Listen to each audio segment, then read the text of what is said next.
Hi, Viper Chemistry students. Hey, let's do a quick rundown of our Unit 6 slideshow for chemical equations. There are some skills again to be learned here, and one theme going into this is be sure to practice, practice, practice, because that's really what makes somebody do well with the skills that they need to learn.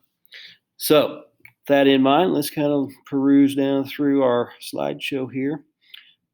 We just have some good ideas about how, at least chemists do, they have good ideas about how reactions occur. And so when we see something, a chemical reaction occurring, something that comes to mind might be like vinegar and baking soda, and you see it fizzing and that kind of thing.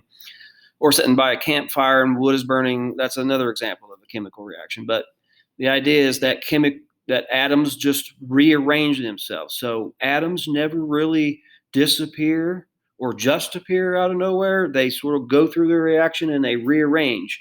And so one way that chemists, what we do to deal with that is the organization of the idea of there are reactants and then there are products.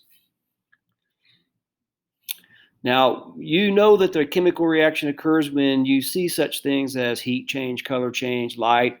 Precipitates are kind of interesting, where you could have like just two clear fluids poured together and it produces a solid.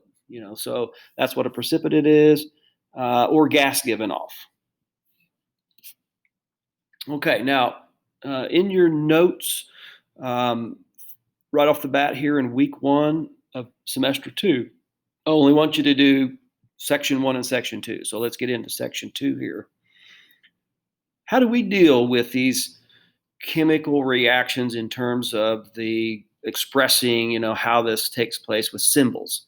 So, we're probably familiar with the idea of a word equation where you can just write down, like in this case, like hydrogen being maybe a gas and chlorine maybe being a gas, and then together they form yet a third gas, I believe, that's called hydrogen chloride. But we're used to using symbols quite a little bit in chemistry, and so you should be familiar with H as being hydrogen, and there's 2 of them, 2 hydrogen atoms, 2 chlorine atoms, but then they form hydrogen chloride. Now, that's not a balanced equation, so what we're going to really work hard on is the balancing, making sure that there's the same number of atoms on the left side of the equation, or the reactant side, as there are on the product side.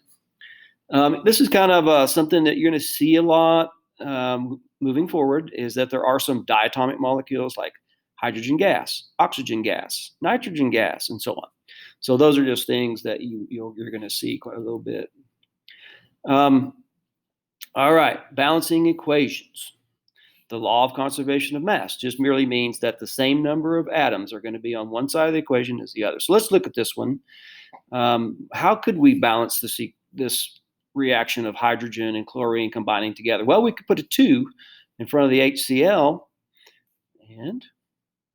and basically that would be balanced, because what we'd be checking here is here's 2 hydrogens, there's 2 chlorines, and 2 chlorines. So that's kind of what you're checking. And the idea is that you could use a table. I will encourage you to use a table. This is how a table would work. You write down the number of reactants, and it has to match up with the number of products. Now, going in, there was only one of each of the products. But as we progressed, as you would have seen, it doesn't show it on here, but then this would end up, once we balance the equation and put a 2 here, then there would be 2s here. Okay. All right. Whoops. Back up here. Oh, okay. So here's one.